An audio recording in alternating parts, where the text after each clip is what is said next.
Hello, dear student. In this video, we are starting to study polyester and acrylic. That is, it is another type of fiber. Polyester, that means poly means many. Ester means monomer unit is ester. So these are the polymers of chemical ester. And acrylic, this is the another type of synthetic fiber and its property just like the wool. आप लोग जो winters में फर वाले blanket use करते हैं, they are made up of acrylic. So in this way, in this particular topic we will study polyester and acrylic.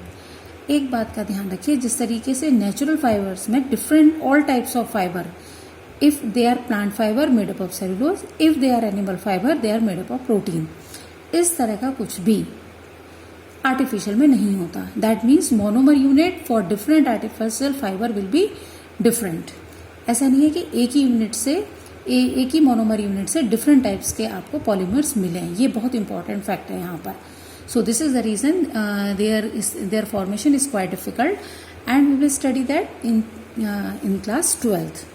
So polyester is another synthetic fiber. Fabric made from this fiber doesn't get wrinkled easily. Polyester पे wrinkle नहीं पड़ते, सलवटें नहीं पड़ती. Always it remain crisp and easy to wash. इसलिए इसकी maintenance बहुत कम है, आपको प्रेस नहीं करना पड़ेगा. So it is quite suitable dress material, right? People wearing nice polyester shirt and other dresses. Sterylene is a popular polyester. यानी कि पॉलीएस्टर का मतलब है कि मोनोमर यूनिट एस्टर है, फिर थोड़ा सा चेंज करके केमिकल में we prepare so many types of different types of polymers and then fibres. So terylene is one of the polyester fibre, right? अभी थोड़ा सा जब आप बड़े हो जाएंगे तब समझ पाएंगे इसको. It can be drawn into very fine fibres that can be woven like any other, that can woven like any other yarn. जैसे दूसरे आप फाइबर से निटिंग करते हैं या आप विविंग करते हैं और फैब्रिक बनाते हैं, वही उसी तरीके से एक बार फाइबर बनाने के बाद सिंथेटिक फाइबर को भी उसी तरीके से यूज कर सकते हैं. नाउ वन क्वेश्चन है, my mother always buys PET bottles and PET jars for storing rice and sugar. I wonder what PAT is. आपने अपने घर में देखा होगा ट्रांसपेरेंट जार होते हैं जिसमें मम्मी पल्सेस, राइस और ये सब चीजें रखती हैं. That particular transparent plastic is also a polymer of one type of ester and PET, full form of PET is polyethylene terephthalate. What is the full form? Polyethylene terephthalate. So PET is a very familiar form of a polyester used to prepare bottles, utensils, films, wire and many other useful products. Now go through this one. Polyester is actually made up of repeating units that is known as ester. So monomer unit इसका क्या हुआ? Ester. Ester are the chemical which give fruity smell. यानी इनमें smell जो आती है वो Frooti smell आती है, लेकिन जब ये प्लास्टिक में कन्वर्ट हो जाते हैं तो वो एस्टर लिंकेज ज्वाइन हो जाती है, इसलिए कोई स्मेल नहीं आएगी. Then they loses their property, right? Fabric are sold by names like Polycot, Polywool, Terrycot etcetera. Now pay attention here. Polycot that means एक थ्रेड जो है इसमें ब्लेंड किया हुआ है. जैसे सपोज वीविंग में आप लूम्स के ऊपर दो सेट यार्न के या थ्रेड के यूज करते हो, तो उसमें एक सेट यहाँ पर पॉलीमर का है यानी कि सिंथेटिक फाइबर का है और एक जो है वो कॉटन है. तो इस तरीके से जो प्रिपेयर फैब्रिक है that will be known as a Polycot. Same for Polywool. One is artificial, another is wool, so it is Polywool. Another is Terrycot, that is one is Terylene artificial fiber, again it is a polyester, and another is cotton. So in this way, by intermixing of two types of threads or yarns or fiber, we prepare these clothes. As the name suggests, so इनकी mixed properties होती हैं. ये उतना ज़्यादा caring भी नहीं मांगता जितना कि नेचुरल फाइबर के होते हैं, और उतना रफ भी नहीं यूज किया जा सकता जितना कि हम आर्टिफिशियल को यूज करते हैं. So they have mix properties. These are made by mixing two types of fibers. Polycord is a mixture of polyester and cotton, as I already told you. Similarly, polywool as a mixture of polyester and wool. We wear sweaters and use shawls or blanket in the winter. Many of these are actually not made from the natural wool, as I already told you. They made up of जो फर वाले आपके special blanket हैं, soft वाले, they are acrylic, उनके ऊपर लिखा रहता है these are the acrylic. So this is a totally artificial wool obtained by the chemical sources, that is their raw material is chemical source and prepared in the factories. So the clothes which are made up of this acrylic are relatively cheap, but they are not eco-friendly as your natural fiber.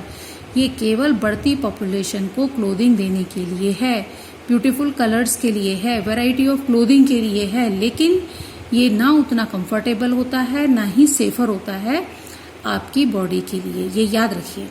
Synthetic fibre are more durable होते हैं, affordable होते हैं, यानी कि सस्ते होते हैं, और मोर पॉपुलर होते हैं नेचुरल फाइबर के कंपैरिजन में, क्योंकि इनको डाई करना, इनके ब्यूटीफुल शाइनी कलर्स में कन्वर्ट करना, ये सब बहुत आसान होता है. That is not possible with natural fibre. Natural fibre बहुत सारे केमिकल ट्रीटमेंट के बाद बिल्कुल खराब ही हो जाएगा. ये भी एक रीजन है. You have already performed an activity of burning natural and synthetic fiber in class 6, जो मैंने आपको पहले भी बताया, और in class 7 also.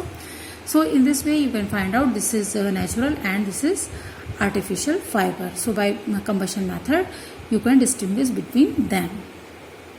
Now one important part is here, your synthetic fiber on heating, आपने भी पढ़ा था, get melted and form a bead. So this is the reason if a person wearing these artificial clothes and unfortunately if that their clothing catch fire, that will be very difficult to remove these clothes from the patient's body. What is the reason behind it? Because they stick to their body or their skin.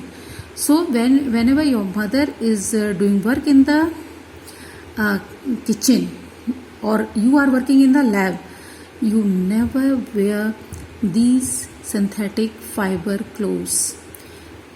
So this is the reason we have to avoid artificial clothes when we work with fire. All the synthetic fiber are prepared by a number of processes using raw material of petroleum origin called petrochemicals. Refinery में petrol diesel निकालने के बाद भी जो crude oil का part बच जाता है, उसे हम बहुत सारे केमिकल्स निकालते हैं जिनको हम पेट्रोकेमिकल्स कहते हैं. And these chemicals are used to prepare so many thing.